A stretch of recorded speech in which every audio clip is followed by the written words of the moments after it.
welcome to another edition of Long Beach Treasures. I'm your host, Harvey Keller. Today we're going to visit another one of the 17 historical districts here in the city of Long Beach. And joining me right now is Tom Bellstore, and he is a resident here in this district, and the official name of this district is? The Craftsman Village Historic District. And did it used to be known as the Hellman District? It's also known as the Hellman District because Hellman Street, a lot of Hellman Street is part of the district, so it's also known by that name, but the official name now is actually the Craftsman Village Historic District. And this is one of the oldest districts, historic districts in the city? That's right. It's a small historic district, but it was formed in 1992, which makes it one of the oldest ones in Long Beach. You know, the reason I really wanted to do this show is just to point out that not all of the 17 historical districts in the city of Long Beach are on wide, tree-lined streets with upscaled, expensive homes. This is a probably middle-income area. The homes are much smaller. What defines it as a historic district? Yeah. Well, I mean, it's an interesting thing that historically not everyone was rich, but you wouldn't know it nowadays from many cities in the United States where historic districts are often the very upscale, pricey areas. But in Long Beach, we're fortunate to have a lot of more working class or middle class neighborhoods that are very historic. This neighborhood, most of the homes were built in the between about 1905 and 1925, with most of them right between 1915 and 1920. Many people worked at the Pike. Many people worked with Balboa Studios, the early film production area that's just a few blocks from here, right, which is, we're on 8th and Walnut, so we're only about 4 blocks from there. So there's rumors that people like Fatty Arbuckle used to rent or have staff that would rent in this neighborhood, and many workers in the from the Pike were here. So for instance, the family that for 80 years owned the home next door ran the apple cider stand at the Pike for 40 years.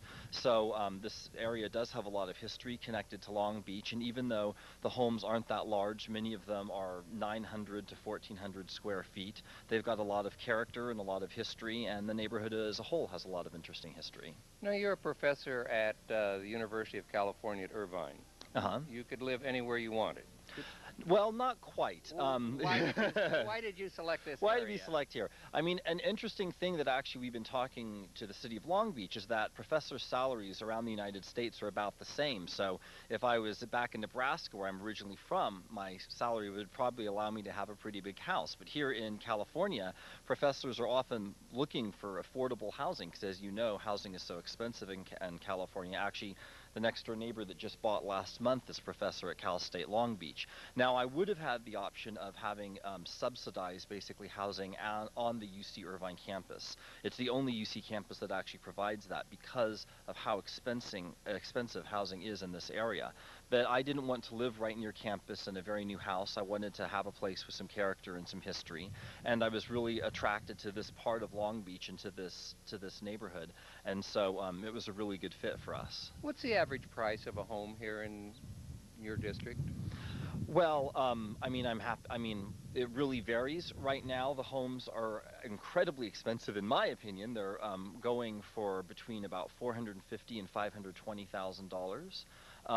This home we bought in 1999 for $157,000, which was considered a good deal then and certainly would be now. But the price of housing has gone up here as it has everywhere else, and so we're basically now looking at a neighborhood of $500,000 homes, even though, as I've said, it in many ways has a history of being a very working class, middle class neighborhood, and the homes aren't that large, but we're close to the beach and they have character, so they're becoming I want to valuable. go in and see your house. I know that you're undergoing some more restoration. You're redoing the original bathroom, and so it's maybe some obstacles we have to jump over, but can we go in and look at it? Absolutely, and it's maybe sort of fitting for a program like this, because what we often find is that some of these homes were remodeled in the 60s and 70s and 80s. They weren't always taken care of as best they could be, and so part of what many people are doing in this neighborhood is actually undoing damage and trying to restore the homes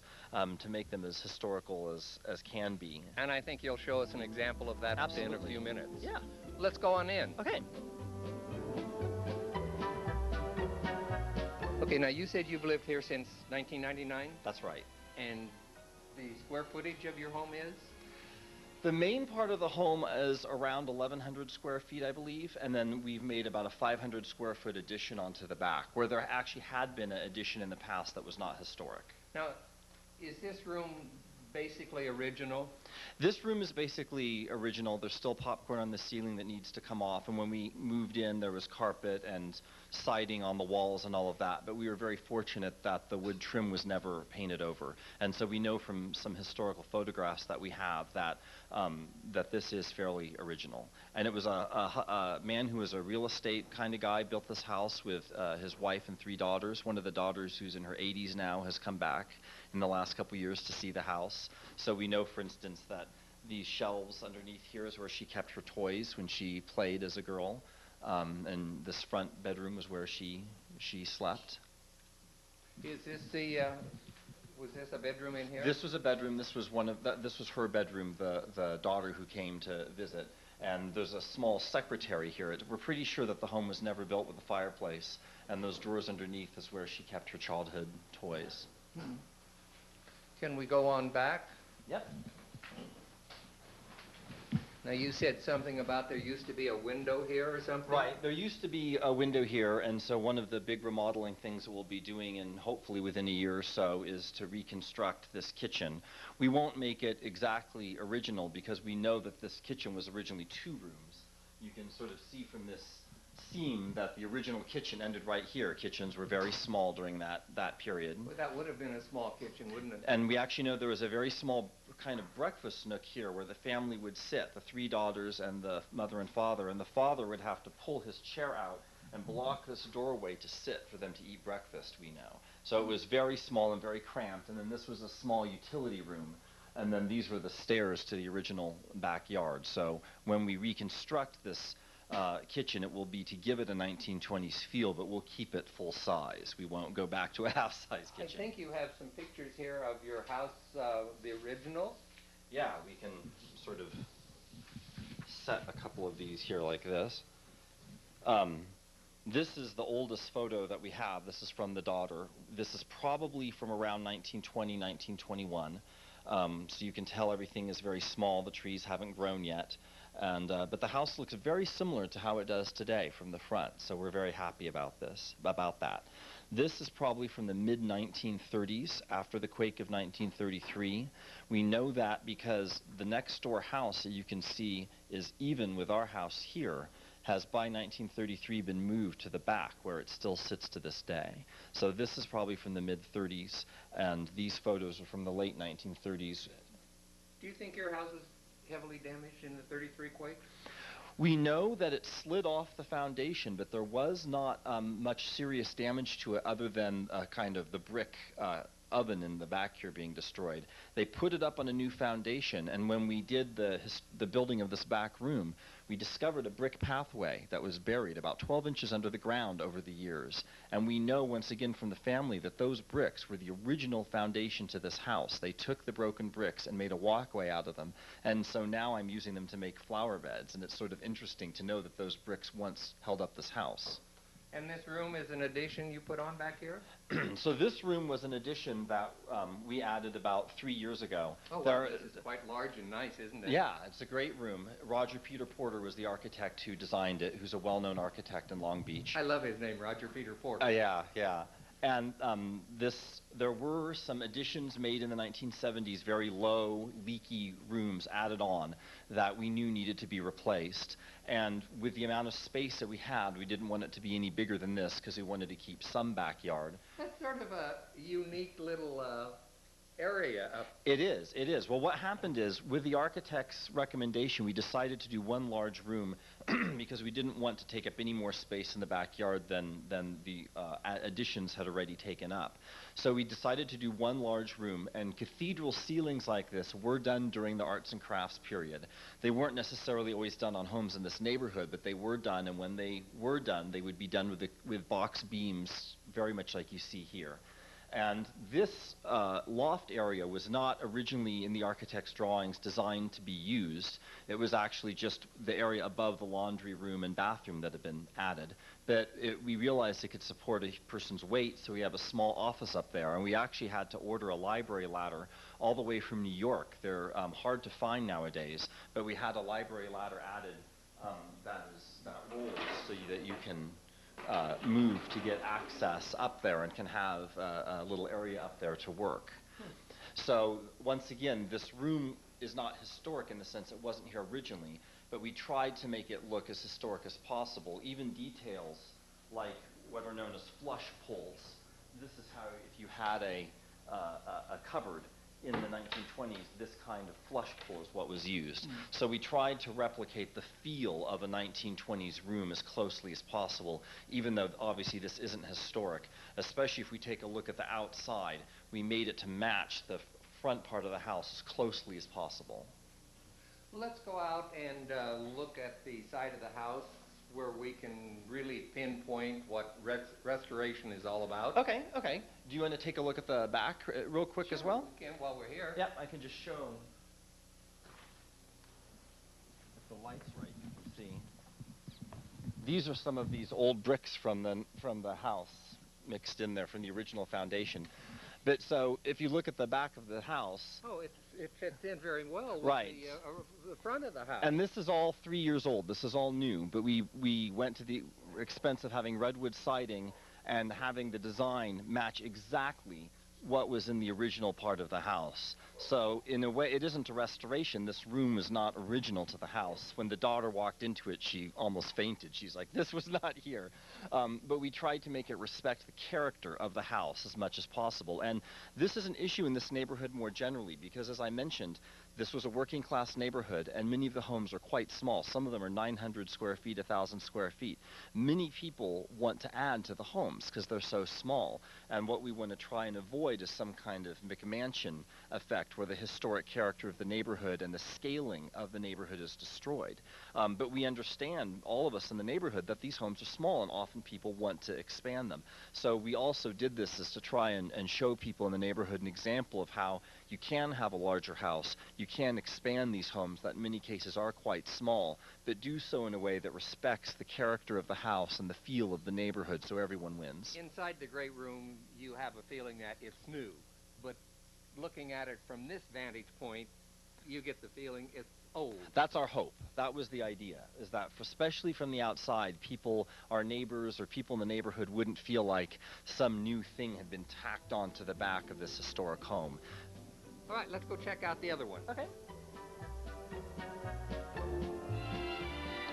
Okay, this is an award for excellence from the Cultural Heritage Commission. Is that for the restoration of this room? That's for this room, right, which really wasn't a restoration, but has the feel of it, or for designing a room that respects the historic character of the home and the neighborhood. By the way, Tom, looking at the name, I mispronounced your first name when we started. Well, Belsdorf is not an easy name to pronounce, so don't worry about it. Correct. All of our German immigrants, families. All right, let's go. Okay. Okay, now, Tom, obviously, this section here does not match the original house. Now, you're going to make some changes here and restore it to basically what it was? Right. This is an example, once again, of trying to undo damage that had been done. Probably during the 70s or 1980s, the people who were living in the home at the time, who were not the original owners, decided to put in a fiberglass shower in the original bathroom, and there wasn't wall space for it, so they simply tore out one of the original windows and put in a new window up high, and then didn't bother to actually replace with redwood siding. They just put up some regular pine wood or whatever, as you can see. And we're now beginning the process of restoring this bathroom. And as part of that, we are fortunate to have from the neighbors a photo from the 1950 that shows the exact position of that missing fourth window.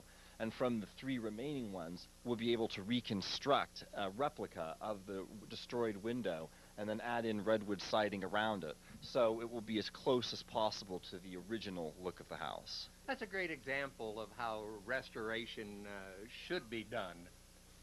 Right, and you can, it looks better for all of the windows are supposed to be of an even height. It will allow more light in the bathroom, and as people often say about historic districts, historic preservation is not about stopping change, it's about managing change. And it's about respecting these homes, and they change over time, but to do so in a way that respects the original feel. And there's no reason why this has to be there. We can have a perfectly workable modern bathroom that has windows that look like it was still built in 1919. Let's go check out the neighborhood to Okay. give the viewers a idea of what the historic district is like. Okay, great. Okay, I've noticed all of these are Craftsman homes, and this is indicative of the neighborhood, right? Yep, lots of Craftsman homes, similar size and massing, many of them in very good historic condition. Like this one still has a working Murphy bed, and the interior's in very good condition. Some of them, as in the case of my front bathroom, have been damaged over the years, but a lot of them have not. So that's one reason why this was designated a historic district. Now, this is a typical Craftsman bungalow, and this would be about how many square feet? This would be about, I'm always bad at estimating square feet, but these are around 1,000 to 1,300 square feet. I think most of the homes in the neighborhood of this type. Now, I noticed some of the homes are stuccoed. Were they originally wooden and they stuccoed over them?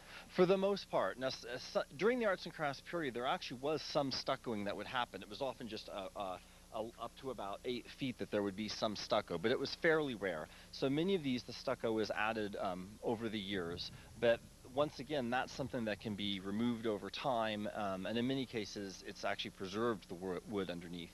So it's not a major issue in terms of the historic preservation. It's something that can always be dealt with over time. Now, as I look down the street here, they're all Craftsmen. Yep, and that's why it's Craftsman Village, because there's 2 or 3 Spanish Revival homes in the neighborhood, but it's almost all Craftsman, the vast majority. Let's go check out, what is it, Tivoli Walk? Toledo Walk. Toledo Walk. Okay, we're on our way. Okay. All right, now this is the famous Toledo Walk. Well, it's not famous to most people. They still confuse it with the Toledo down in Belmont Shore area. Now, this is really unique, isn't it? Yeah, this is one of the only walk streets in the city of Long Beach where the homes face each other. And it's once again mostly Craftsman homes, but a couple Queen Anne. They're just repainting their house right now. They put on a new roof. And this is called a Prairie Style home. There's a couple Prairie Style on this as well. And it's a great little street. Let's walk on down. Now, the first thing that popped into my mind with these homes on this little walk facing each other, do they have garages? Some of the ones in the interior actually do not.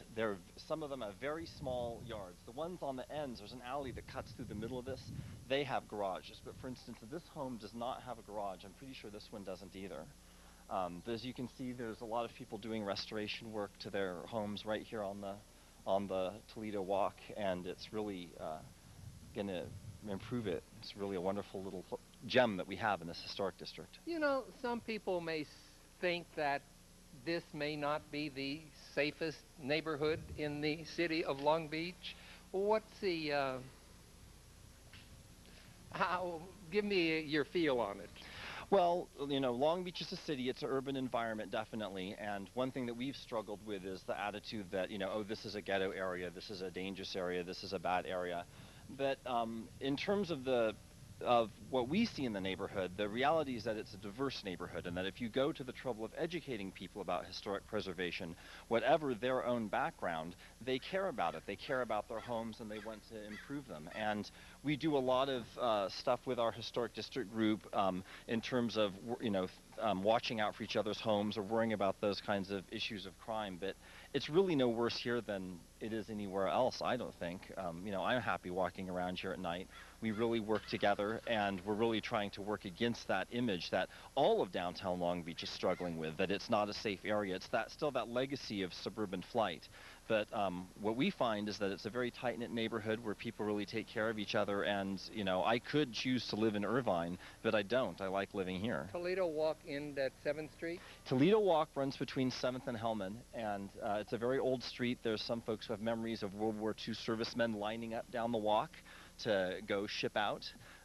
So it's, you know, it has a lot of history, and it's one of the only walk streets of its kind in Long Beach. Now, do you have a strong neighborhood association here in the district? We have a very strong neighborhood association. We have a historic group that's an informal group. It's not an official nonprofit or whatever, but we do a lot of work together to do plantings on the parkways, to pick up trash in the neighborhood. We put out a newsletter every 2 months that's in English, Spanish, and Cambodian, and sometimes Vietnamese as well.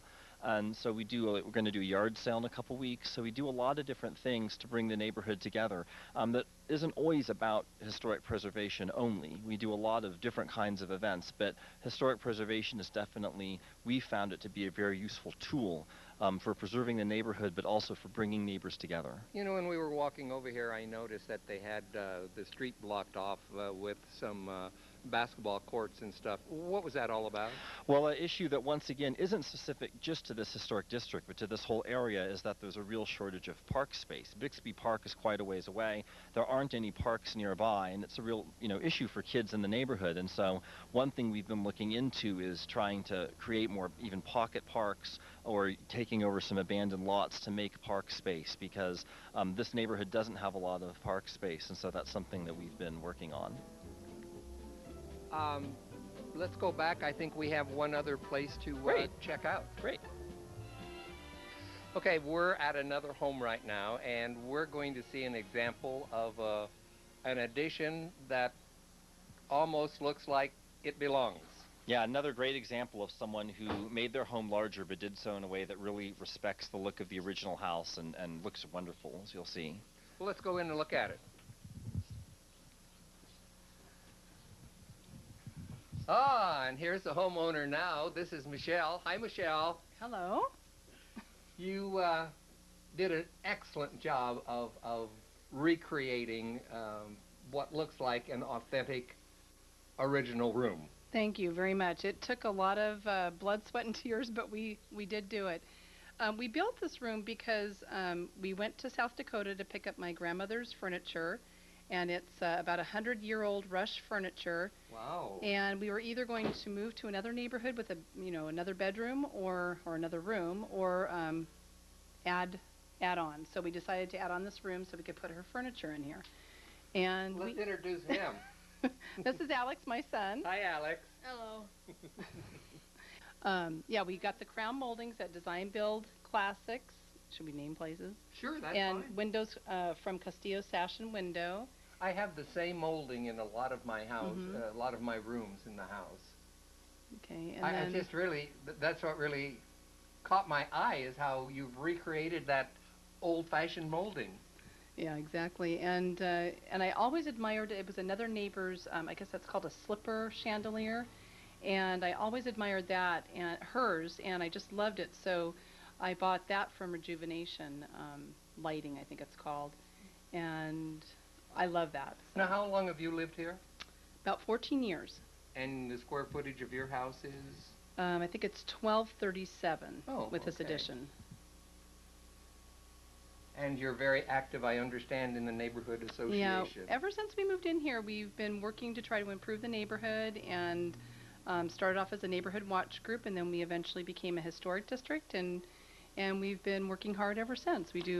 We're very community involved here. It seems like you're making progress, because as you walk around the neighborhood, it looks a lot better than I think it did a few years ago. Yes, it has. It's definitely improved. We have so many nice new neighbors here who add to that, and who really care about the homes and want to restore them and make them beautiful. And are most of them owner occupied, or yes. are there a lot of rentals? Yes, this is mostly owner occupied now, but when we first moved in, it was about 50%. So that explains why the neighborhood is picking up, because of pride of ownership. Yep, exactly. Ah, good deal. All right. Thank you for letting us drop in unexpectedly. I know you're embarrassed because you didn't want us to come in, but we just had to come in and see your house. Thank you very much. And this is Michelle Eckhoff. Oh, okay. Hey, before we go, as we were walking in, I noticed across the street there was a brick house which looked unusual and out of place in the neighborhood. What's it about? That's the only, to my knowledge, Chicago-style bungalow, they call them, that has that kind of brickwork on the outside in the neighborhood. And that home was built around 1920, like many of the other bungalows in the neighborhood, most of them. It's just an unusual looking house with all of the Craftsman. You have an all brick house. It is. That what they call Chicago style is, Chicago's not in California, and it is an unusual style to have in California, but there are some. There are a few of them in Long Beach, and that's one of them. That answers my question. And Tom, Thank you thank so much. you for letting us come and take a tour of your historic district. And Alex, thanks for stopping by. And that's our show. Thanks for watching. Come back again next month as we take another walk through history and uncover more Long Beach treasures.